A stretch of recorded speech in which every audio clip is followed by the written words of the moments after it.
ఇంకా ఎవరు రాలేదా? ఈ ముగ్గురే. ఓం నమో భగవతే వాసుదేవాయ. ఓం నమో భగవతే వాసుదేవాయ. ఓం నమో భగవతే వాసుదేవాయ. నారాయణం నమస్కృత్య నరం చైవ నరోత్తమం దేవీం సరస్వతిం వ్యాసం తదో జయం ముదీరయేత్. शृण्वतां स्वकदाः कृष्णः पुण्यश्रवणकीर्तनः हृदि अन्तस्तहि अभद्राणि विदुनोति सुहृत्सताम् नष्टप्रायेषु अभद्रेषु नित्यं भागवतसेवया भगवती उत्तमश्लोके भक्तिर्भवति नैष्टिकीम् मूकं करोति वाचालं पङ्गुं लङ्घयति गिरिं यत्कृपतम् अहं वन्दे श्रीगुरुं दिनतारणं परमानन्दं माधवं श्रीचैतन्य ईश्वरं हरि ओं तत्सत्. हरे कृष्ण. ఈరోజు మనము బ్రహ్మ సంహిత భాగము మూడవ భాగము. బ్రహ్మ సంహిత స్వయంగా బ్రహ్మ భగవంతుణ్ణి స్తుతించినటువంటిదే బ్రహ్మ సంహితగా పొందుపరిచారు. ఈ బ్రహ్మ సంహిత 100 అధ్యాయాలు ఉన్నాయి. మనము ఇప్పుడు ప్రస్తుతం తెలుసుకున్నటువంటిది ఆ బ్రహ్మ సంహితలోని 5వ అధ్యాయంలోని విషయాలను తెలుసుకుంటున్నాం. ఇంకా 9 శ్లోకాలు ఉన్నాయి, చదివిస్తాను. ఓం హరే కృష్ణ. ఈ శ్లోక బ్రహ్మ సంహితలో 5వ అధ్యాయంలో 49వ శ్లోక. బాష్వాన్ యథా శ్మశకలేషు నిజేషు తేజః స్వీయం కియత్ ప్రకటయత్యపి తద్వదత్ర బ్రహ్మాయ ఏష జగదండ విధాన కర్తా గోవిందమాది పురుషం తమహం భజామి. యత్పాదపల్లవయుగం వినిధాయ కుంభ ద్వంద్వే ప్రణామ సమయేష గణాదిరాజః విఘ్నాన్ విహంతు మలమస్య జగత్రయస్య గోవిందమాది పురుషం తమహం భజామి. అగ్నిర్హి గగనమంబు మరుద్దిశచ్చ కాలస్తదాత్మ మనసీతి జగత్రయాని యస్మాద్భవంతి విభవంతి విశంతి యంచ గోవిందమాది పురుషం తమహం భజామి. యచ్చక్షురేష సవితా సకలగ్రహాణాం రాజా సమస్త సురమూర్తిరశేష తేజాః యస్యాజ్ఞయా భ్రమతి సంవృత కాలచక్రః గోవిందమాది పురుషం తమహం భజామి. ధర్మోతపాపనిచయా శ్రుతయస్తపాంసి బ్రహ్మాది కీటపతఘావదయచ్చ జీవాః యదత్తమాత్ర విభవ ప్రకట ప్రభావ గోవిందమాది పురుషం తమహం భజామి. యస్త్వింద్ర గోపమదవేంద్ర మహోస్వకర్మ బంధానురూప ఫలభాజనమాతనోతి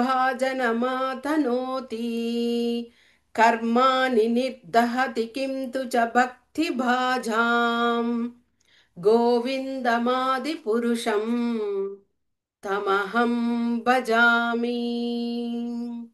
యం క్రోధ కామ సహజ ప్రణయాది భీతి వాత్సల్యమోహ గురు గౌరవ సేవ్య భావైః సంచిత్య తస్య సదృశీం తనుమాపురేతే గోవిందమాది పురుషం తమహం భజామి.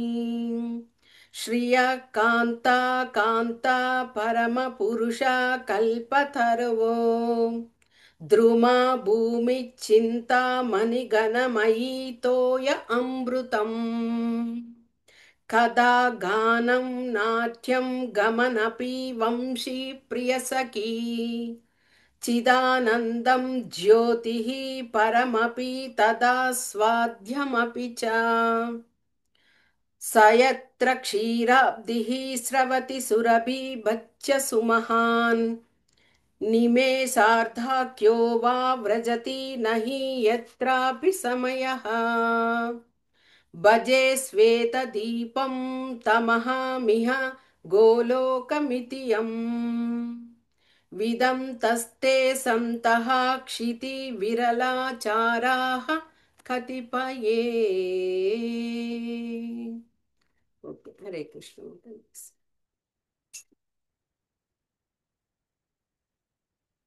ఇప్పుడు శ్లోకము 49లో బాష్వాన్ యదాశ్మ కకలేషు నిజేషు తేజః స్వీయం కియత్ ప్రకటయత్యపి తద్వ దత్రా బాష్వాన్ సూర్యదేవుడు సూర్యదేవుని గురించి ఇక్కడ బ్రహ్మ గురించి తెలియచేస్తూ చెప్తున్నాడంట. ఇప్పుడు సూర్యుడు సూర్యుడు అని తీసుకున్నప్పుడు మనము సూర్యుడు యొక్క యథాస్థితి అంటే సూర్యదేవుడు, తర్వాత కాంతి కిరణాలు, ఉం, ఆ తర్వాత మనకి గోళము అంటే మనకి దేవుడు అని చెప్పినప్పుడు అగ్నిగోళము అంటే ఆ యొక్క కాంతి అలాగా ప్రతిబింబిస్తూ ఉంటుంది.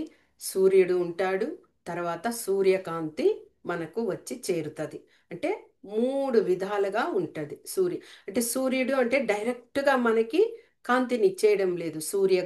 సూర్యుడు, సూర్యగోళము, తర్వాత సూర్యగోళం నుంచి మనకి కాంతి ఆ విధంగా ప్రసరణ జరుగుతుంది.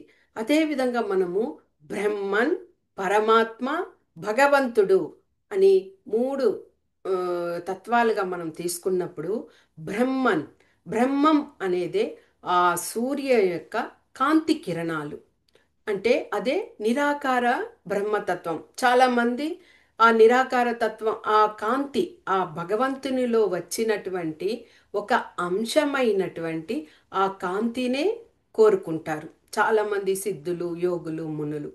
కాబట్టి అక్కడ సూర్యునితో పోల్చినప్పుడు ఆ సూర్యుని యొక్క కాంతి కిరణాలే బ్రహ్మం.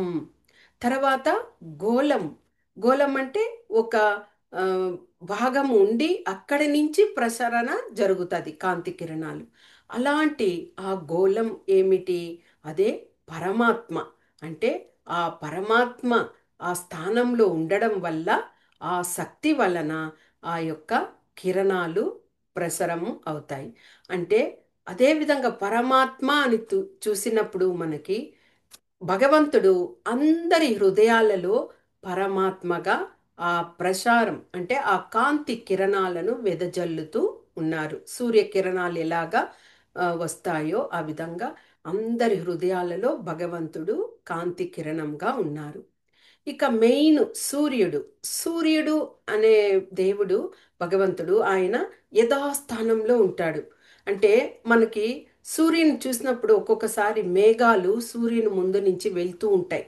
అప్పుడు చాలా మటుకు మనం ఏమనుకుంటున్నాం, సూర్యుని కప్పివేసింది అని. కానీ సూర్యుని నిజంగా అది కప్పివేయలేదు.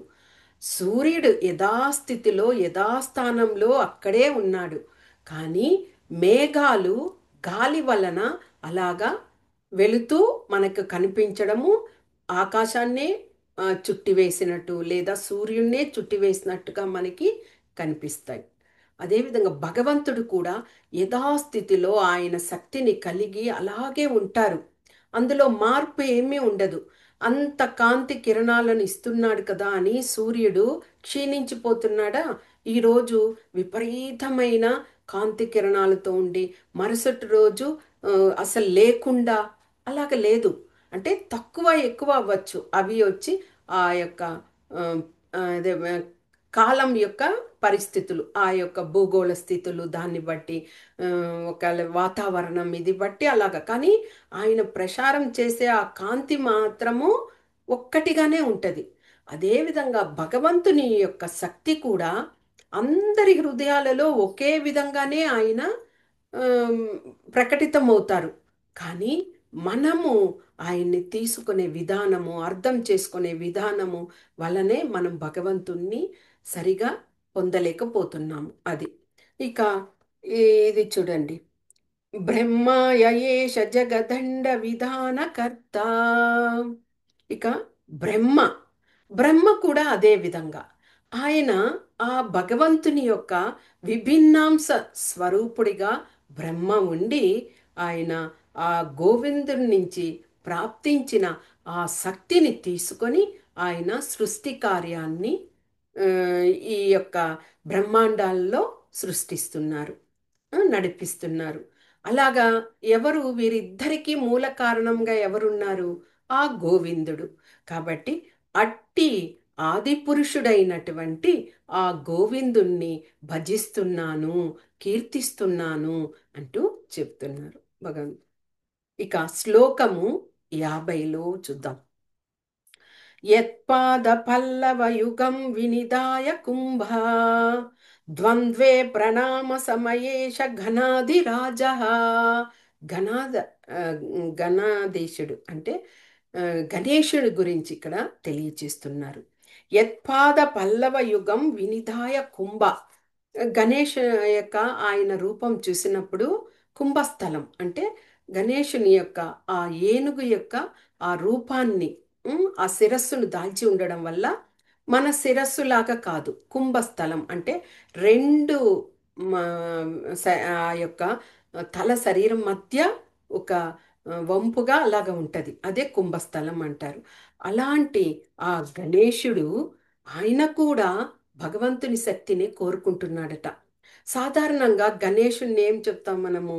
అన్ని సమస్త విఘ్నాలను అంతా కూడా వినాశనం చేస్తారు అని మనం మామూలుగా గణేశుని పూజిస్తాం. కానీ ఆ గణేశుని పూజించేటప్పుడు కూడా మనము మహావిష్ణువునే శక్తినే ఇది చేస్తాం. ఎలాగ చూడండి. శుక్లాం భరధరం విష్ణుం శశివర్ణం చతుర్భుజం ప్రసన్నవదనం ధ్యాయేత్ సర్వ విఘ్నోపశాంతయే. అంటే మనము గణేశుణ్ణే పూజిస్తాము ఏ యొక్క శుభకార్యాలకు, గణేశుణ్ణే. కానీ ఆ గణేశుని యొక్క ఆ శక్తిని ఎవరి ద్వారా ఆయన పొందుతున్నారు అని చూసినప్పుడు శుక్లాం భరధరం విష్ణు అంటే మనకి 4 యుగాలు ఉన్నాయి. 4 యుగాలలో భగవంతుడు 4 వర్ణాలలో ప్రకటితమయ్యారు. ఇప్పుడు నారాయణుడు శ్వేతం, ఎందుకంటే మొదట ఆయన కారణోదక సాయి విష్ణుగా, గర్భోదక సాయి విష్ణుగా, క్షీరోదక సాయి విష్ణుగా ఆయన ఉన్నప్పుడు అలాంటి శ్వేతవర్ణంలోనే శ్వేత వస్త్రాన్నే ఆయన ధరించే నారద మహర్షి కూడా వైకుంఠంలో అలాంటి రూపంలోనే చూసేవారు. అంటే ఇక్కడ శుక్లాం భరధరం విష్ణు, శుక్లాం అంటే శ్వేత, ఆ వర్ణంలో కలిగిన వస్త్రాల్ని పొందిన ఆ మహావిష్ణువు. శశివర్ణం చతుర్భుజం. శశివర్ణం, శశివర్ణం ఏమిటి? చంద్రుని యొక్క కోటి కిరణాల కాంతి ఎలాగా వెలుగొందుతూ ఉంటుందో అలాగా ఆ భగవంతుని యొక్క మోము అంతటి కాంతి కిరణాలతో ఉండి చతుర్భుజుడిగా ఉంటాడు. ఇంకా ఏమి? ప్రసన్న వదనం. ఆయన సచ్చిత్ ఆనందుడు కదా, మనం తెలుసుకున్నాం. పరిపూర్ణమైన జ్ఞానాన్ని, నిశ్చలమైన స్థితిని కలిగి ఉండి ఆనందాన్ని కలిగిస్తూ ప్రసన్నవదనుడుగా ఉంటారు. కాబట్టి ప్రసన్నవదనం. సర్వ విఘ్నోప, అన్ని విఘ్నాలను కూడా ఆయన వాటి నుంచి మనల్ని విముక్తుని చేస్తాడు. అలాంటి ఆ యొక్క భగవంతుని శక్తిని గణేశుడు ఏ విధంగా పొందుతారు?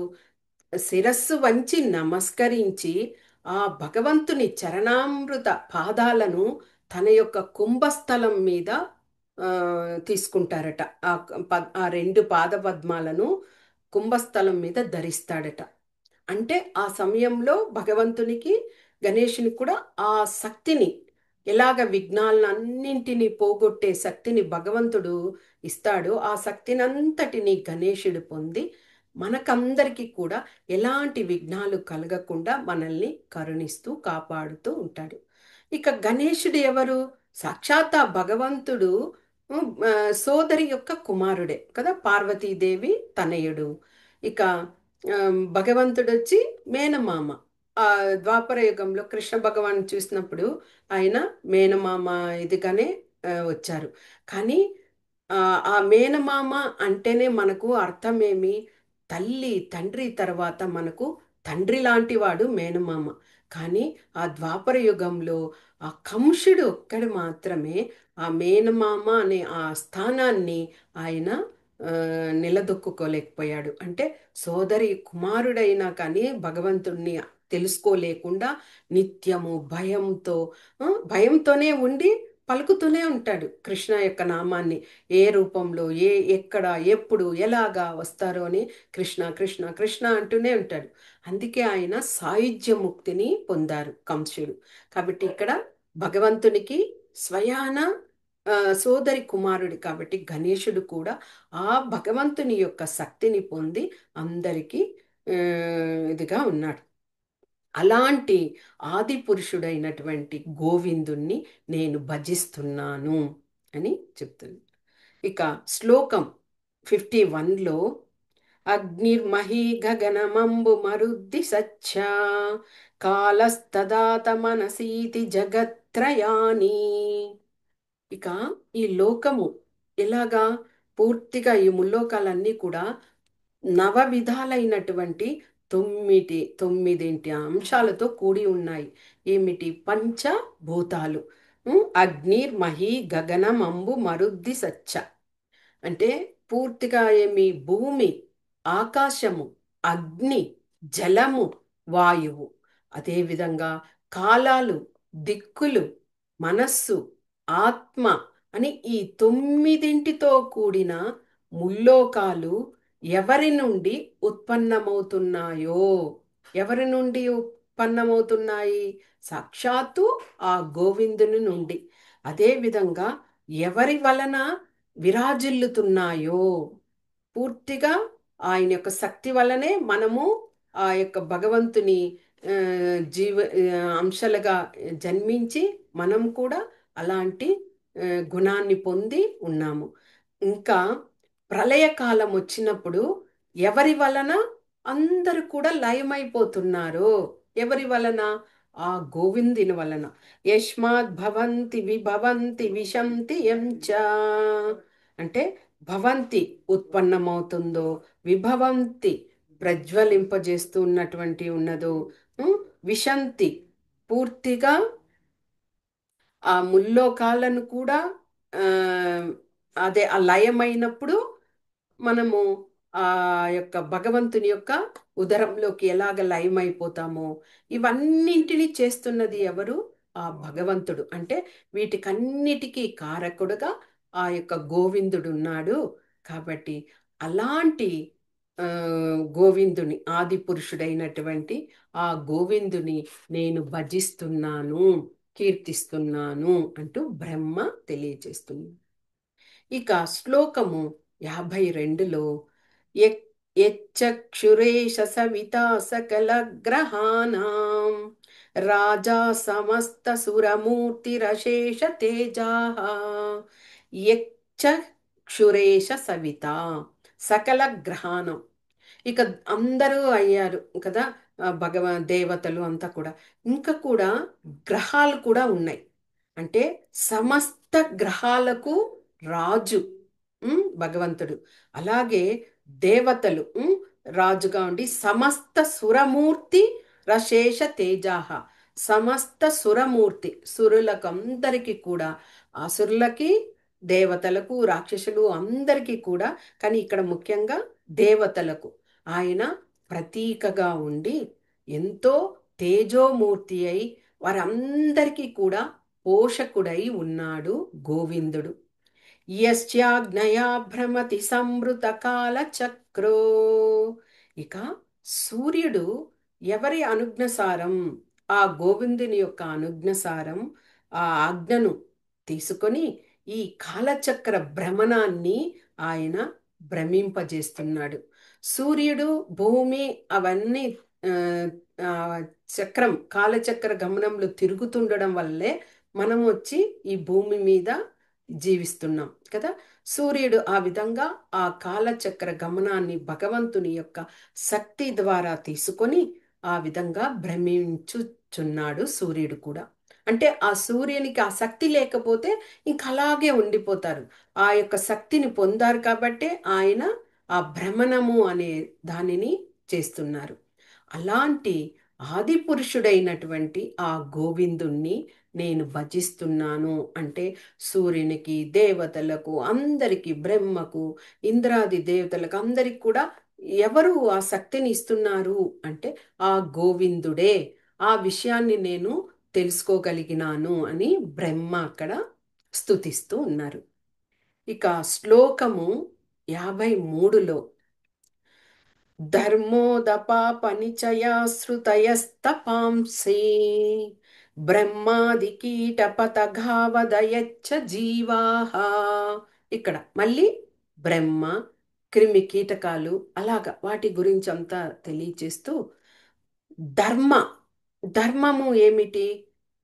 సమస్త ధర్మాలు, సమస్త ధర్మాలకు నిలయమే భగవంతుడు కదా. అలాంటి ధర్మాల నుంచి వచ్చినదే మనకి ఈ యొక్క వర్ణాశ్రమ ధర్మాలు.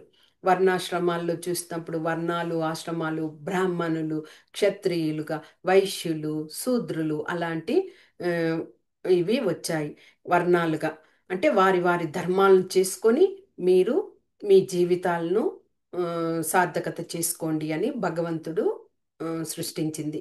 అదేవిధంగా ఆశ్రమాలు, తర్వాత ఆశ్రమాల్లో తీసుకున్నప్పుడు బ్రహ్మచారిగా ఉంటారు, గృహస్థ అవుతారు, తర్వాత వానప్రస్థం పొందుతారు, సన్యాసిగా అవుతారు. అంటే ఇది ధర్మం. ఈ ధర్మం అనేది, ఆ సమస్త ధర్మము అనేది ఆ భగవంతుని యొక్క ఆ, విషయాలే.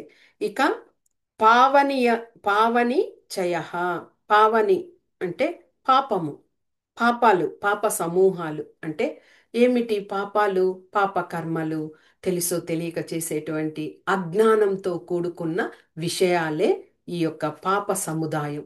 దానివల్ల ఎక్కువ మనము జ్ఞానంతో ఉన్నప్పుడు ఏ విషయాన్ని కూడా చేస్తే అది వచ్చి పాపం కాదు. ఎందుకంటే మనం తెలిసి ఇది తప్పు, ఇది అపరాధం అని మనము చేస్తాము కాబట్టి అది పాపం కిందకు రాదు. కానీ తెలిసి తెలియకుండానో అలాగ అజ్ఞానంతో, జ్ఞానాన్ని అక్కడ విడిచిపెట్టి అజ్ఞానంతో మనం ఎప్పుడైతే ఇది చేస్తామో ఇలాంటి పాపపు సముదాయం, పాప కర్మలు అనేవి ఇదవుతాయి కదా. అలాంటి వాటికి కూడా భగవంతుడు అంటే వారు వారు చేసుకున్న ఆ కర్మలకు ఆయన వీటిని ఇస్తూ ఉంటారు. ఇక వేదాలు ఉన్నాయి. వేదాలలో ఋగ్వేదము, సామవేదము, అధర్వణ వేదము, యజుర్వేదం అన్నీ ఉన్నాయి. అలాంటి వేదాలను కూడా ఇచ్చి వాటిలో ఉండేటువంటి ఆ, నియమ నిబంధనలను తీసుకోండి, అనుసరించండి అని ఇచ్చిన విషయాలు. ఇలాగ వీటిని అన్నింటినీ కలిపే తపస్సు అంటారు. తపస్సు అంటే మనం ధ్యానం చేయడం కాదు, వీటినన్నింటినీ భగవంతుడు ఇచ్చిన ఆ నిర్దేశాలను సక్రమంగా మనము పాటిస్తేనే అదే తపస్య కిందకు వస్తుంది. ఇలాంటి వాటినన్నీ కూడా ఎవరి మూలంగా మనం పొందాము? ఆ గోవిందుడే. కాబట్టి అలాంటి గోవిందుణ్ణి స్తుతిస్తాను అని బ్రహ్మ చెప్పడం.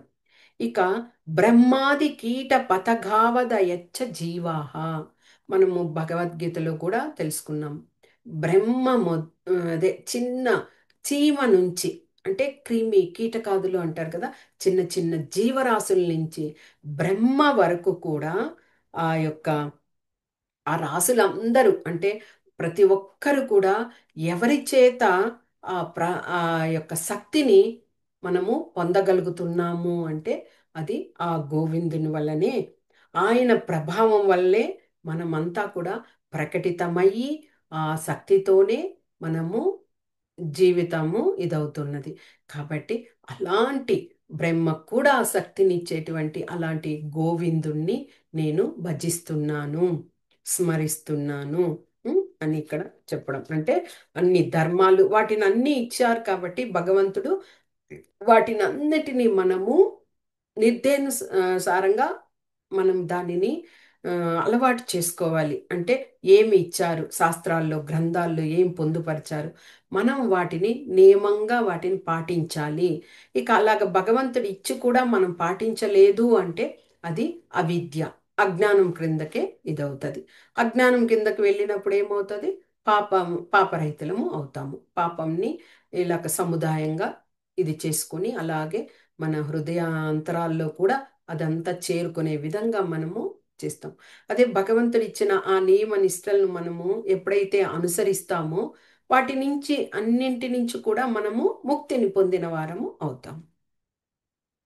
ఇక శ్లోకం 54లో యస్త్వింద్రగోపమదవేంద్ర మహోస్వకర్మ బంధానురూప ఫలభాజ సమాధనోతి. యస్త్వింద్ర అంటే యస్త్వింద్ర అంటే ఇక్కడ ఒక చిన్న పురుగుని చెప్తున్నారు. యస్త్వింద్ర అనే ఒక ఆరుద్ర పురుగు అని అంటారట. ఇది నేను కూడా ఇప్పుడే ఫస్ట్ టైం వింటున్నాను. ఆరుద్ర పురుగు అంటే చిన్న కీటకం అది. అలాంటి పురుగుని కూడా సృష్టించింది ఆ భగవంతుడే. తర్వాత ఇంద్రుడు ఇంద్రుడు గోప మదవేంద్ర మహోస్వకర్మ. ఆ విధంగా ఉమ్, ఇంద్రుని కూడా దేవరాజుగా చేసింది కూడా ఆ యొక్క భగవంతుడే. అలాంటి సమస్త జీవులకు అంటే ఒక క్రిమి కీటకాదుల నుంచి రాజు వరకు కూడా వారందరూ కూడా వారు వారు కర్మాని నిర్దహతి కింతు చ భక్తి భాజాం. అలాగ జీవులందరూ రాజులు కానీ బ్రహ్మ కానీ అందరు కూడా ఎవరెవరు వారి వారి కర్మ ఫల అనుకొని అంటే కర్మ ఫలాల్ని వాళ్ళు ఎలాగ పొందుతారో అదే విధంగా వారికి సుఖము దుఃఖము అనేవి భగవంతుడు ఇస్తాడనమాట. అలాగా అనుభవించే విధంగా అంటే ఎంత మంచి కార్యం చేస్తామో ఎంత ఇదిగా ఉంటామో సుఖ సంతోషాలతో ఉంటాము. ఎంతటి పాప కార్యాలని మనము చేయగలుగుతామో అంతటి దుఃఖ సాగరంలో మనం పడి ఉంటాం అన్నమాట. మాతాజీ మ్యూటిక్ రండి ఎవరు అలాగా ఉంటాము. కాబట్టి ఇక అలాగా అంటే ఇంద్రుని వరకు ఇంద్రుడు కూడా చూడండి చాలా సార్లు ఆ యొక్క స్థానం రాజు అధికారం పొందడానికి ఎన్ని ప్రయత్నాలు చేసేవాడు, ఎన్ని పాప కర్మలు చేసేవాడు. ఆ ఋషుల దగ్గరికి వీళ్ళని అప్సరసలంతా పంపించేవాడు. అంటే అక్కడ ఏమిటి ఆ యొక్క ఆ, రాజ్యాన్ని ఎలాగైనా దక్కించుకొని తాను ఉండాలి అనేది అవన్నీ కర్మలే. కాబట్టి అలాంటి ఇంద్రునితో సహా ఎవరైనా కానీ ఎలాంటి కర్మలు చేస్తారో అలాంటి వాళ్ళకంతా కూడా దుఃఖము సుఖము అనేవి ఆయనే ప్రాప్తము చేస్తారనమాట. ఇక కింతుచ భక్తి భాజాం. సరే అవన్నీ చేస్తారు భగవంతుడు.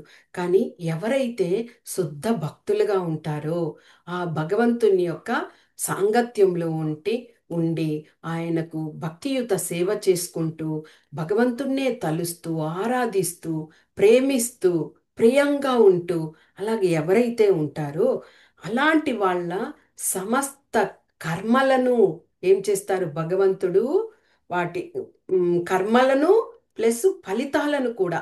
అంటే భక్తుడు ఏమైనా కోరుకుంటే ఆ ఏదన్నా కార్యం చేస్తే ఆ ఫలితాన్ని ఆశించడు.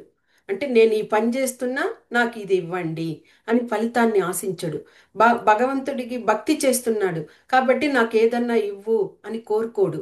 అన్నీ నీదే, ఏం చేసినా నువ్వే అన్న ఆ యొక్క మనోస్థితిలో భక్తుడు ఉంటాడు. కాబట్టి అప్పుడు అందుకే భగవంతుడు ఏం చేస్తాడు?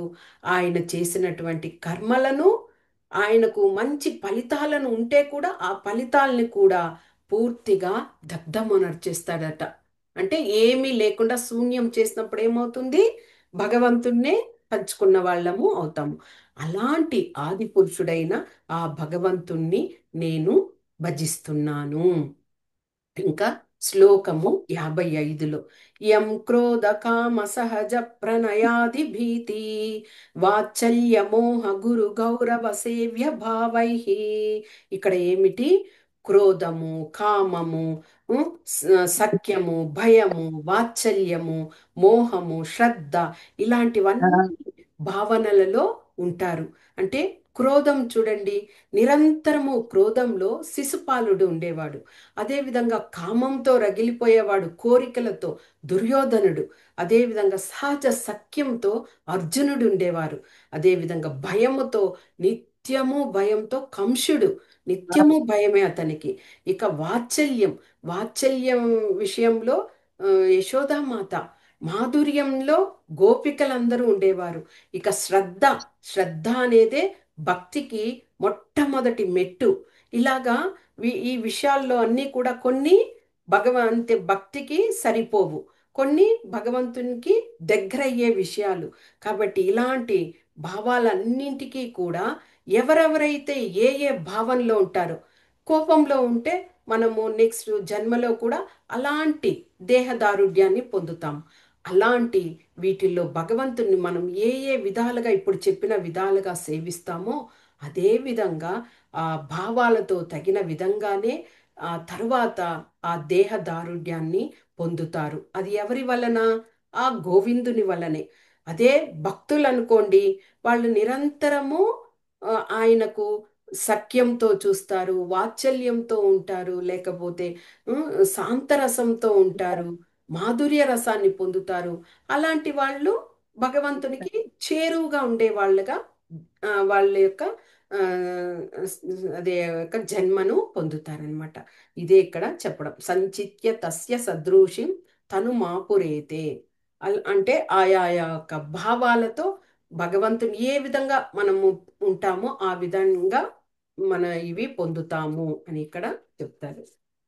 ఇక 56వ శ్లోకాలు శ్రియ కాంత కాంత పరమ పురుష కల్పతరువో. శ్రియ అంటే లక్ష్మీదేవి, మళ్ళీ కాంత అంటే గోపికలు, మళ్ళీ కాంత. కాంత అంటే ఆ భగవంతుణ్ణి సేవించడం. అంటే లక్ష్మీదేవి యొక్క రూపగణాలతో బృందావనంలోని గోపికలందరూ కూడా ఆ పరమ పురుషుడైనటువంటి ఆ భగవంతుణ్ణి ఆ, సేవించేవారు.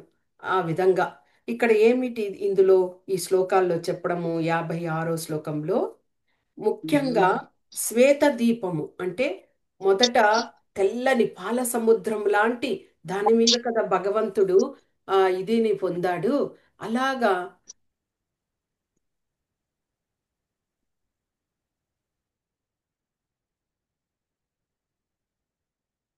ఆ విధంగా ఆ శ్వేత దీపంని ఇక్కడ గోలోక ధామంతో పోలుస్తూ చెప్తున్నారనమాట.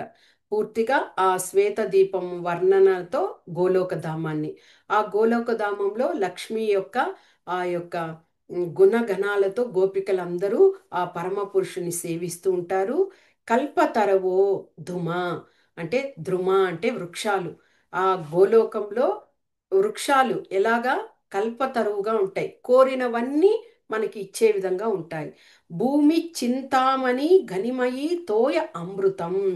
అక్కడ ఆ నేలంతా కూడా మనం చాలాసార్లు తెలుసుకున్నాం. ఆ నేలంతా కూడా అక్కడ ఎలాగా ఉంటది?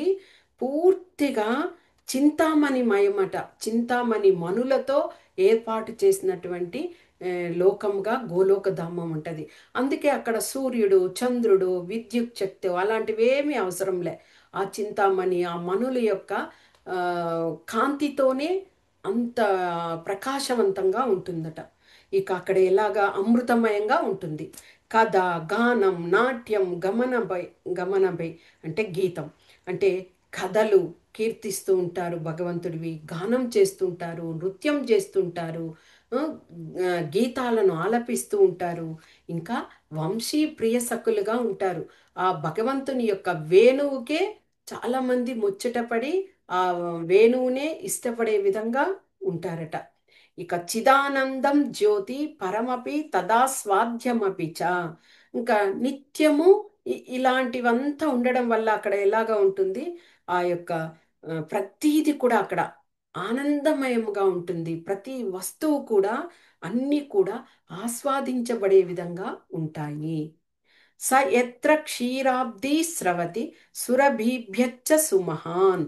ఎత్ర క్షీరాబ్ది అక్కడ ఏమిటి? కామధేనువులు. క్షీరాబ్ది అంటే పాలను ఒసగేటువంటి క్షీరాన్ని ఒసగేటువంటి కామధేనువులు ఉంటాయట. ఆ కామధేనువులు ఏమిటి? వాటి యొక్క పొదుగు నుంచి ఆ పాలు క్షీరము తానంతట అదే ఇదే ఎందుకు భగవంతుని దగ్గర ఉన్నాయి కదా. కాబట్టి అలాగా పొదుగు నుంచి ఆ పాలంతా వచ్చేస్తూ అక్కడ పాల సముద్రమే ఏర్పడిపోయి ఉన్నదట. అంత దివ్యమైన మహాక్షీర సాగరంలాగా ప్రవహిస్తూ ఉన్నదట ఆ యొక్క కామధేనువుల నుంచి వచ్చినటువంటి ఆ పాల వలన. ఇక నిమేషార్ధాక్యో వా వ్రజతి నహి యాత్రాపి సమయ. ఇక అక్కడ ఏమి కాలము, మనకి ఇక్కడ భౌతిక జగత్తులో కాలాన్ని మనము 24 గంటలు ఒక రోజుకి అని చెప్పి నిరంతరము ఏ పని ఏ కార్యం చేస్తున్నా సమయం అయిపోతున్నది, సమయం మించిపోతున్నది, లేకపోతే సమయం కాలేదు, అలాగా లెక్కలు వేస్తూ ఉంటాము. కానీ ఆ భగవంతుని యొక్క ధామంలో ఆ సమయం ఎప్పుడు కూడా వర్తమానంగానే ఉంటదట. ఎందుకు అక్కడ భూత భవిష్యత్తు అనేవి అంటే జరగబోయేది, జరిగేది, రావాల్సింది అట్లా ఏమీ ఉండదు. కాబట్టి కాలం అనేది ఎలాగుంటది, అలాగే స్థిర నిశ్చయంగా ఉంటది. ఇంకా మార్పులు చేర్పులు అలాగే ఏమీ ఉండదు. కాబట్టి అర్ధ నిమిషమైనా కానీ పరివర్తన అనేది చెందకుండా ఆ కాలము అలాగే నిలిచిపోయి ఉంటది. మనం అక్కడ వెళ్ళాక సమయం అయిపోతుంది, ఆ, మనము ఇంకా అదే భగవంతునికి ఇది ధ్యానం చేయాలి, ఈ సమయంలో మనము పాదాన్ని శరణాగతి అట్లా ఏం లేదు. ఒకే కాలము అంతే, అలాగే నిలిచిపోయి ఉంటది అక్కడ కాలం. ఇక విదంతస్తే సంతః క్షితి విరలాచార కతిపయే. కతిపయే అంటే కొందరు అని. ఓకే, ఇక్కడ ఆ విధంగా కాలం కూడా అలాగే యథాస్థితిలో ఉండిపోతుంది, ఇంకా ఏమి చేంజెస్ లేకుండా. అలాంటి ఆ శ్వేత దీపం లాగా వెలుగొందుతున్న ఆ గోలోకంలో, ఆ గోలోకం గురించి, ఆ గోలోకం వర్ణన తెలుసుకోవడం కోసం కూడా ఉన్నటువంటి ఆ శుద్ధ భక్తులు ఉంటారే, అలాంటి వాళ్ళు చాలా అరుదుగా ఉంటారట. మనం ఈ అరుదు అని తెలుసుకున్నప్పుడు మనకు గీతా శ్లోకం బహునాం జన్మనామంతే జ్ఞానవాన్ మాం ప్రపద్యతే వాసుదేవా సర్వమితి సమహాత్మా సుదుర్లభ. అంటే ఆ భగవంతుని ఎన్నో జన్మల తర్వాత కానీ మనము తెలుసుకొని ఆయనకు శరణాగతి పొంది ఆయన్ని పొందడము అనేది చాలా దుర్లభం. ఎప్పుడో ఎవరికో ఒకరికి ఆ అదృష్టం ఉంటుంది. అలాంటిదే ఈ యొక్క గోలోక ధామానికి మనం చేరుకోవాలి, దాని గురించి తెలుసుకోవాలి. ఆ ధామం యొక్క విశిష్టత ఏమిటి అని ఇప్పుడు మనం తెలుసుకుంటున్నాం. మనమంతా ఎంత అదృష్టవంతులం. ఈ విషయం ఎంతమందికి తెలుసుకోగలుగుతారు, ఎంతమంది వాళ్ళు ఆ జ్ఞానాన్ని పొందగలుగుతారు. కాబట్టి ఇలాగ తెలుసుకునే వాళ్ళు చాలా, వారు తప్పకుండా భక్తులైన వాళ్ళే తెలుసుకోగలుగుతారు. సాధారణ వ్యక్తులు, వారికి ఇవన్నీ తెలియవు కదా, ఎవరైనా చెప్తే కానీ అర్థం చేసుకోలేరు. కానీ భక్తులు అనేవాళ్ళు ఆ శాస్త్ర పఠనంలో భగవంతుని యొక్క విషయాలు తెలుసుకోవడానికి జిజ్ఞాసను కలిగి ఉంటారు. కాబట్టి అలాంటి వాళ్ళు ఎంతో ఆ, అరుదుగా ఉంటారు. చాలా అలాగ తెలుసుకున్న వాళ్ళు కూడా గొప్ప శ్రేష్ఠులు. ఇది ఆ భగవంతుని యొక్క ఆ యొక్క ధామం గురించి, భగవంతుని వివరణ గురించి, గోవిందుని గురించి బ్రహ్మ స్తుతిస్తూ, అందుకే ఆయన చివర ఉం, ఆది పురుషం తమహం భజామి, అలాంటి ఆది పురుషుణ్ణి నేను, అలాంటి గోవిందుణ్ణి భజిస్తున్నాను, కీర్తిస్తున్నాను, స్మరిస్తున్నాను అంటూ ఆ బ్రహ్మదేవుడు ఆ, చేతులు ఉం, అంటే చేతుల్ని జోడించి నమస్కరిస్తూ ఈ యొక్క బ్రహ్మ సంహితను తెలియచేశారు. ఇది బ్రహ్మ సంహిత. మీకందరికి కూడా చక్కగా అర్థమై ఉంటుందని అనుకుంటున్నాను. హరే కృష్ణ. వాంఛా కల్ప